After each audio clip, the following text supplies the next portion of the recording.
जैसा कि हम लोग पहले पढ़ चुके हैं क्लास में पारिस्थितिक तंत्र के बारे में। पारिस्थितिक तंत्र के बारे में आप लोग जानते भी हैं कि पारिस्थितिक तंत्र का दो घटक होता है, एक जैविक घटक जैव घटक और दूसरा अजैव घटक। तो जैव घटक में क्या आते हैं? सारे जीव आते हैं, जीव जंतु जितने हैं सभी क्या किस घटक में आएंगे? जैव घटक में आएंगे। तो जैव घटक में जो जीव आते हैं वो तीन प्रकार के होते हैं, पहले से आप लोग को पता है। उसमें क्या क्या होगा? पहला उपभोक्ता होगा, पहला उत्पादक होगा, उसके बाद उपभोक्ता होगा और उसके बाद अपघटक होगा। तीन जीव हैं। अब ये जो तीनों जीव है किसी पारिस्थितिक तंत्र में, अब वो क्या करेगा? ऊर्जा का प्रवाह करेगा, फ्लो करेगा, एनर्जी का क्या करेगा? फ्लो करेगा।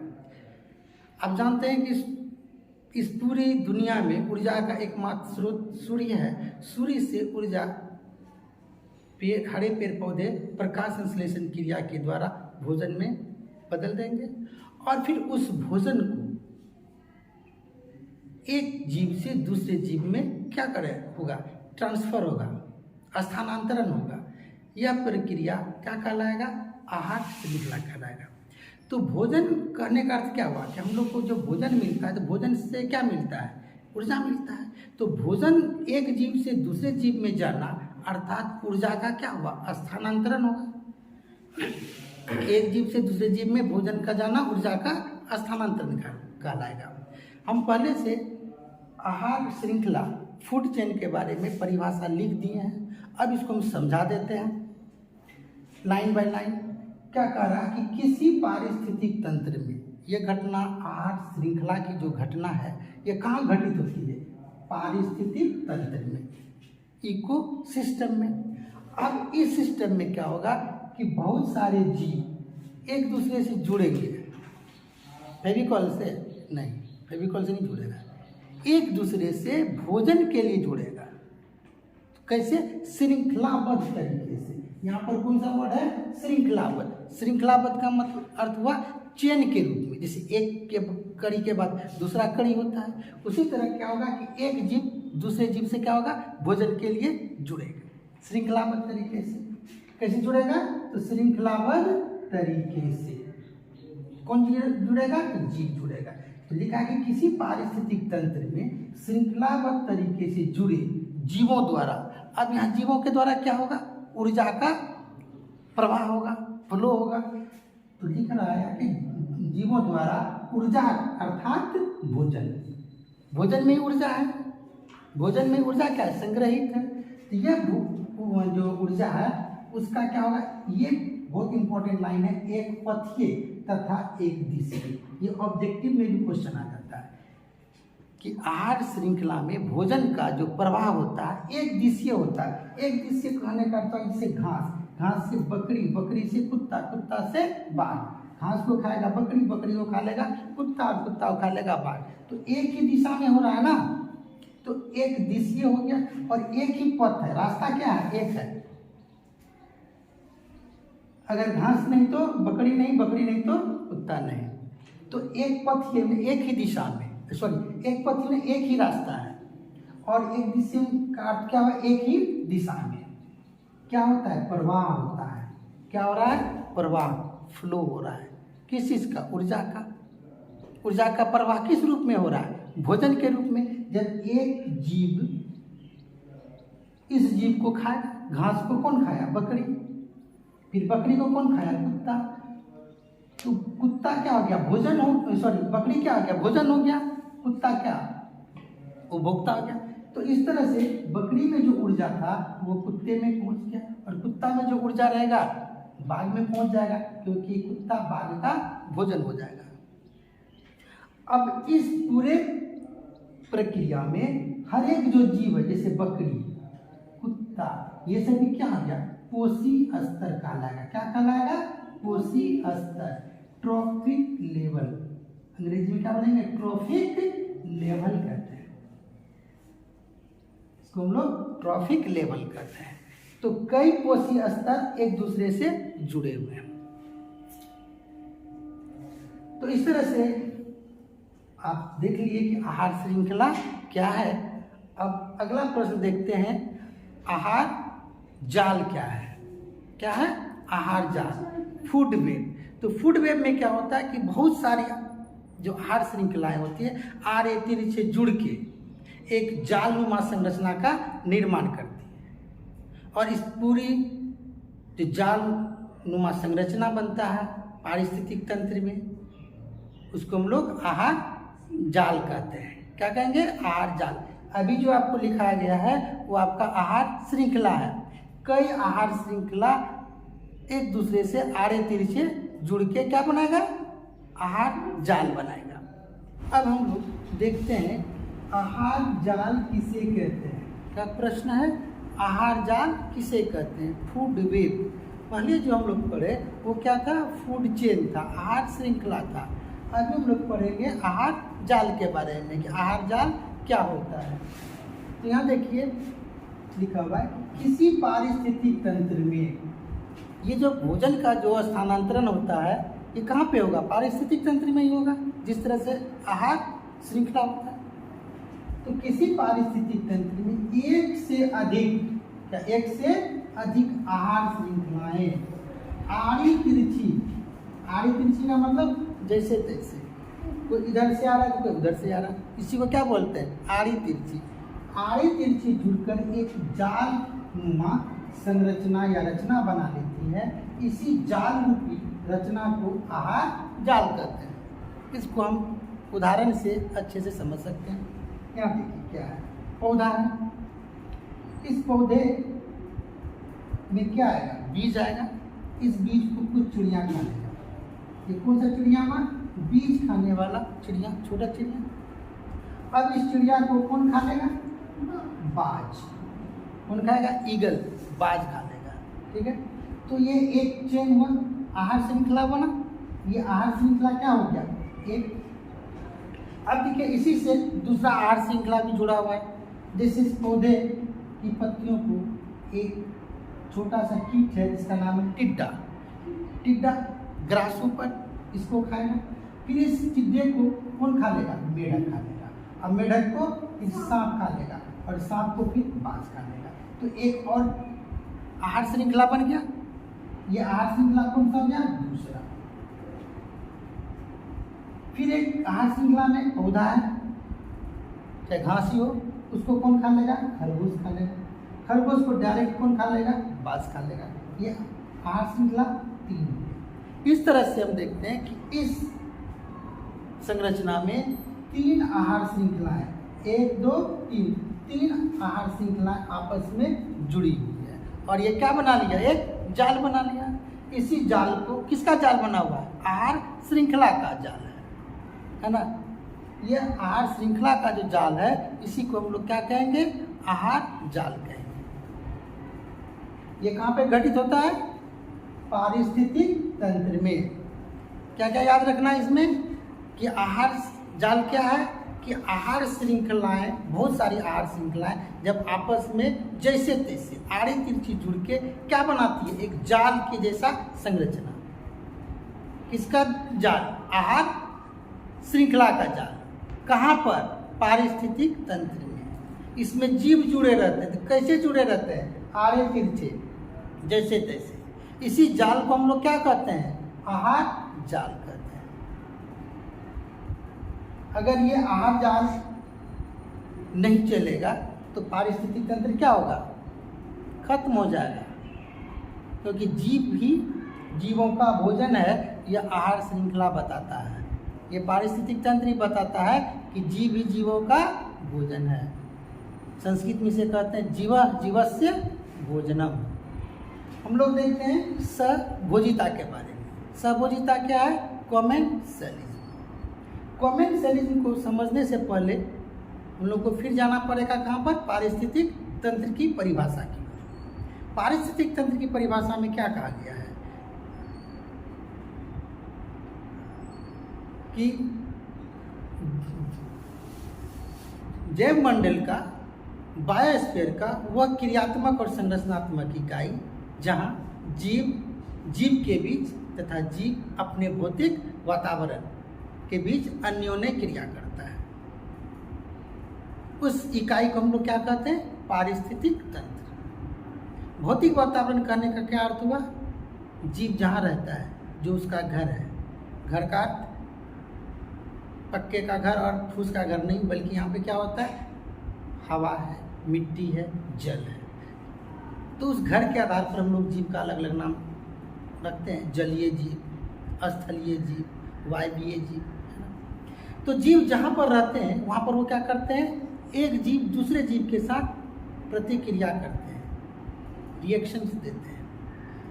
और क्रिया और प्रतिक्रिया जब चलता है एक दूसरे के साथ, तो इसी को हम लोग क्या कहते हैं? अन्योन्य क्रिया कहते हैं। ठीक है।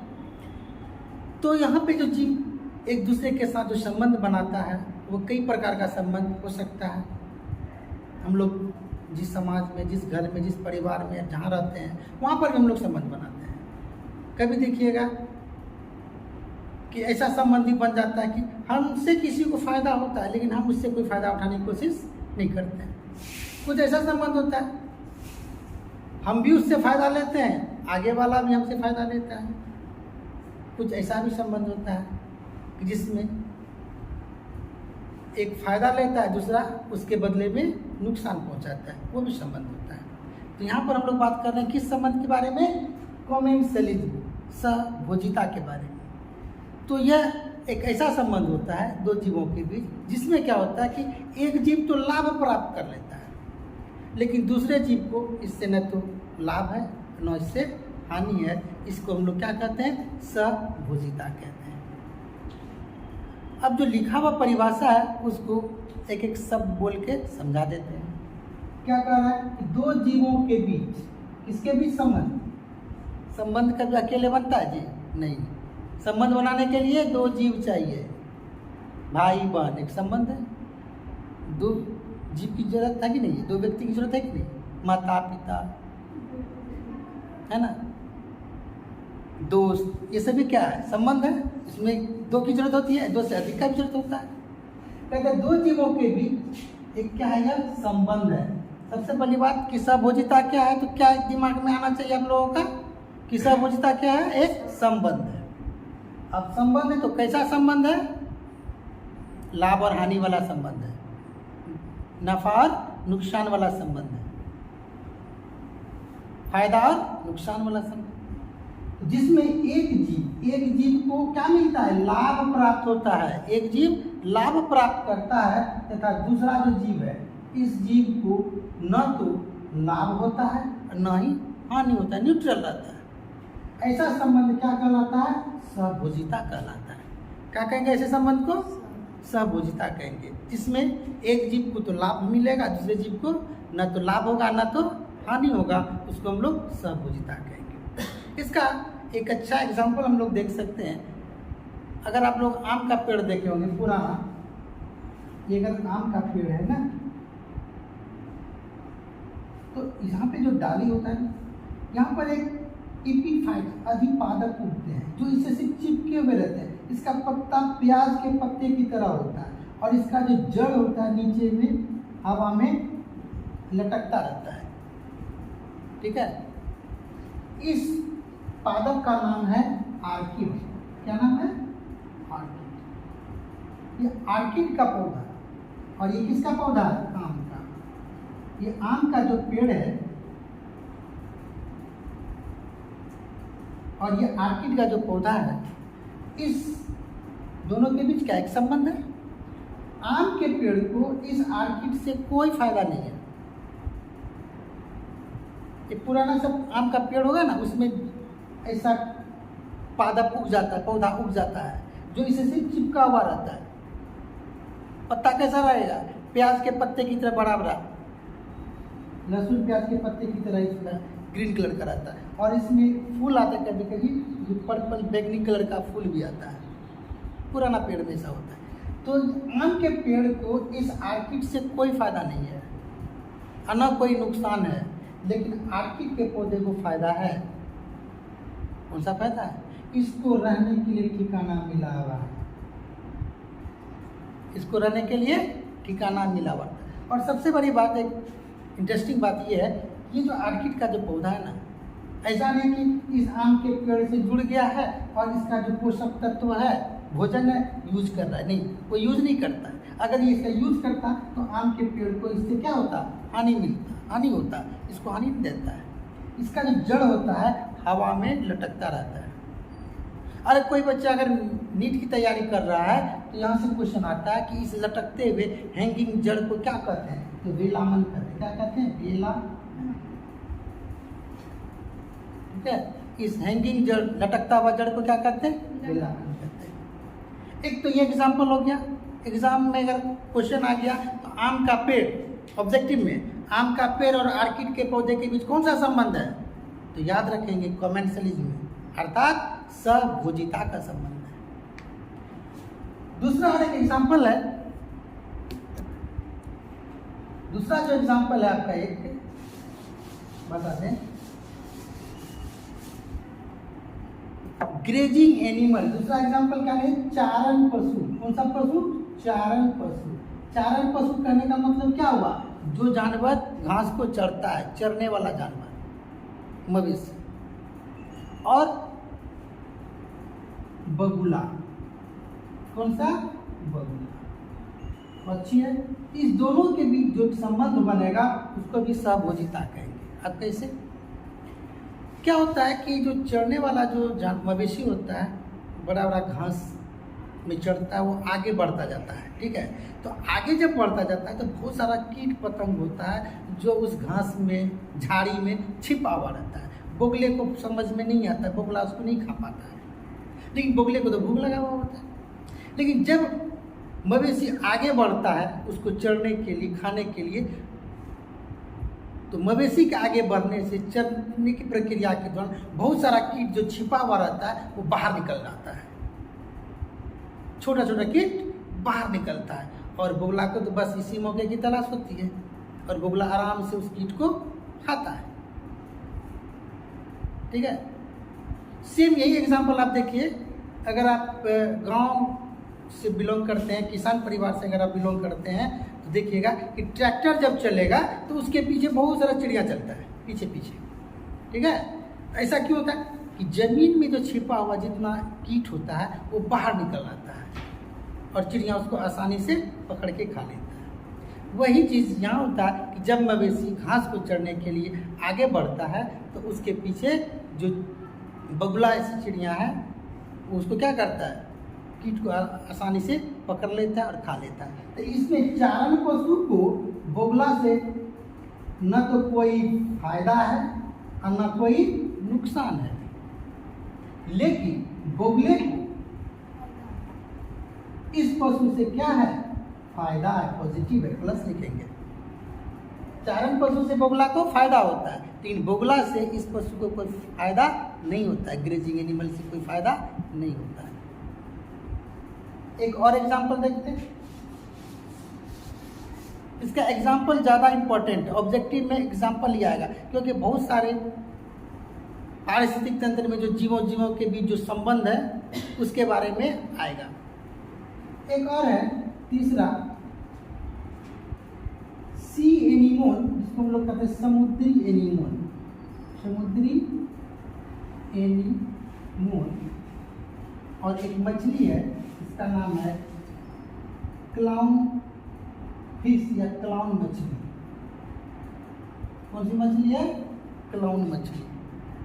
ठीक है, अब यहाँ पे बात कर लें कि ये समुद्री एनीमोन क्या है। आप 11th क्लास में पढ़े होंगे कि समुद्री एनीमोन एक हाइड्रा जिस संघ का जंतु है, सिलेंट्रेटा का, उसी तरह का एक जंतु है, छोटा सा पेड़ की तरह लगेगा, इस तरह से निकला हुआ इसका स्पर्शक होता है, इसको टेंटाकल्स कहते हैं। तो देखा है फोटो में, एक ऐसा समुद्री जीव होता है, इसको हम लोग क्या कहते हैं, सी एनीमोन, समुद्री एनीमोन। क्या कहेंगे इसको, सी एनीमोन या समुद्री एनीमोन। और इसके आसपास, इसी एरिया में, ठीक है, एक छोटी छोटी मछली, छोटी छोटी मछली इसके आसपास रहता है। इस मछली को हम लोग कौन सा मछली बोलते हैं, क्लाउन मछली। क्लाउन मछली या क्लाउन फिश, याद रखेंगे क्लाउन मछली है, ठीक है। अब इस दोनों के बीच क्या है, एक रिलेशन है, ये इसी के पास ही घूम फिर रहा है। एक्चुअली होता क्या है कि इस मछली का भी तो शिकारी जीव है समुद्र में, इसको खाने वाला, लेकिन चूंकि इसका जो स्पर्शक है टेंटाकल्स है, ये जहरीला होता है, ये जहर को निकालता है, ठीक है। तो इसके डर से, स्पर्शक के डर से कोई बड़ा जीव जो है इसके आसपास आता ही नहीं है, जिसके कारण ये मछली जो क्लाउन मछली सुरक्षित बची रहती है।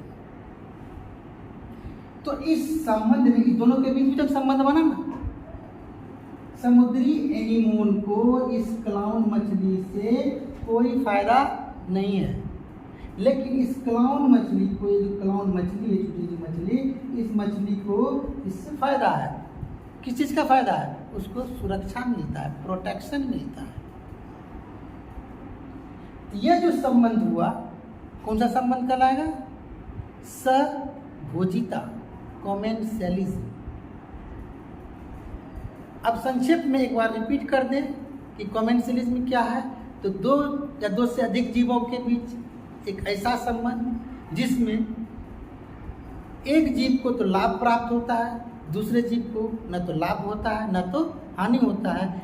इस संबंध को हम लोग क्या कहते हैं? सहभोजिता अर्थात कॉमेंसैलिज्म कहते हैं। इसका एग्जाम्पल नंबर 1 में आपको बताया गया, आम का पेड़ और आर्किड पादप। दूसरा एग्जाम्पल बताया गया, चारण पशु और बगुला। और तीसरा उदाहरण आपको बताया गया, समुद्री एनीमोन और क्लाउन मछली। अब इसी तरह अब अगला जो संबंध है उसके बारे में हम लोग पढ़ेंगे, सहोपकारिता, जिसको हम लोग बोलते हैं अंग्रेजी में म्यूचुअलिज्म। यह भी क्या है? एक संबंध है। कैसा संबंध है? दो जीवों के बीच स्थापित एक संबंध है जो किसी भी पारिस्थितिक तंत्र में पाया जाता है। इसमें क्या होता है कि एक जीव को लाभ होता है तो दूसरा जीव को भी लाभ प्राप्त होता है, यानी आपस में दोनों लाभान्वित होते हैं, घाटे में कोई नहीं रहता है। ऐसे संबंध को कौन सा संबंध बोलते हैं? सहोपकारिता, म्यूचुअलिज्म। इसी का दूसरा नाम सहजीवी संबंध भी है।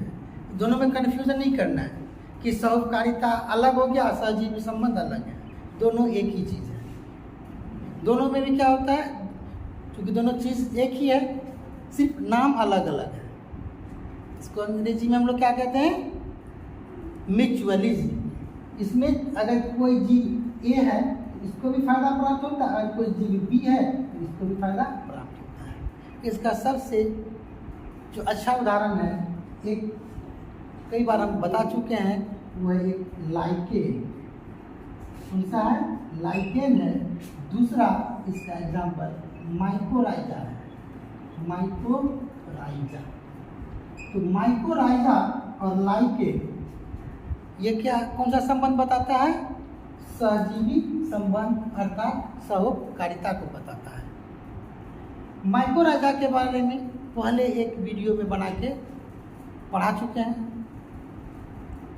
लेकिन लाइकेन के बारे में थोड़ा सा चर्चा कर देते हैं। लाइकेन बहुत सारे बच्चे पहले से भी जानते हैं, जो नहीं जानते हैं फिर उसको सीख लेंगे। लाइकेन क्या है? यह भी एक संबंध है। किसके किसके बीच का? तो शैवाल और कवक के बीच का। कोई अगर पूछे कि लाइकेन क्या है तो हम एक शब्द में बोल देंगे कि यह एक सहजीवी संबंध है, या यह सहोपकारिता को दर्शाने वाला एक संबंध है जिसमें कवक और शैवाल दोनों भाग लेते हैं, दोनों आपस में मिलके एक संबंध का निर्माण करते हैं। इसमें क्या होता है कि शैवाल जो है वो प्रकाश संश्लेषण क्रिया के द्वारा भोजन बनाता है और वह भोजन कवक को देता है, क्योंकि कवक में भोजन निर्माण करने की क्षमता नहीं होती है। क्यों नहीं होती है? क्योंकि कवक में पर्णहरित क्लोरोफिल नहीं पाया जाता है, और इसके एवज में कवक जो है क्या देगा इसको? कवक इसके एवज में पोषक तत्व देगा। मिट्टी में जो पदार्थ है जो नहीं सड़ा गला है उसको सड़ा गला के इसको पोषण देगा। तो कवक पोषण देगा और शैवाल भोजन देगा। इसको एक बार लिख लेते हैं।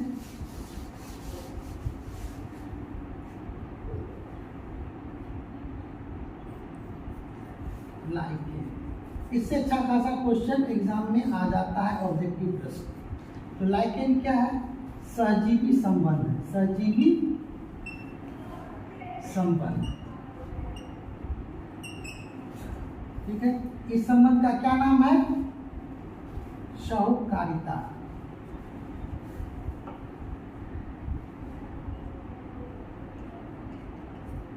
ये किसके किसके बीच है?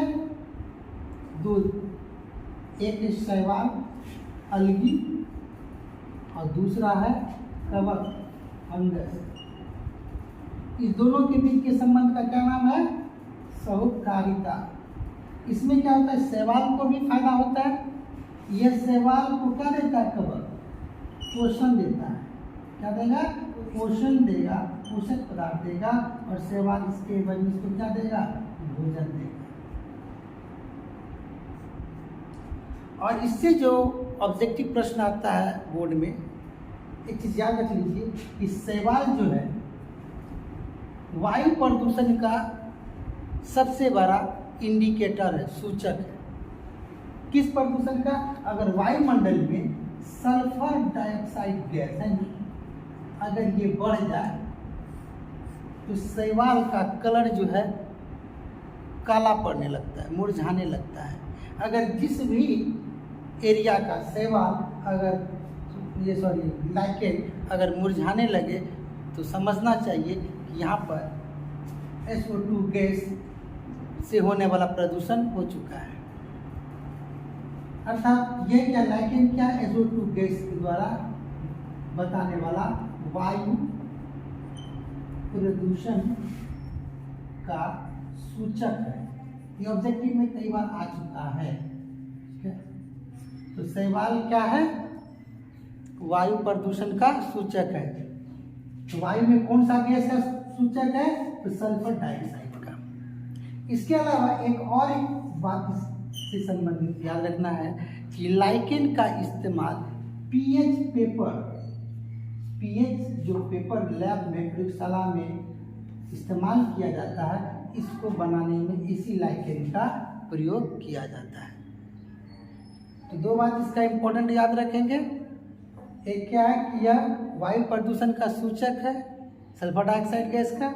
दूसरा, इसका जो उपयोग है पीएच पेपर बनाने में किया जाता है। और सबसे महत्वपूर्ण बात यह कि लाइकेन क्या है? सहकारिता संबंध को दर्शाने वाला जीव है, जिसमें दो जीव शैवाल और कवक आपस में एक दूसरे को फायदा पहुंचाते हैं।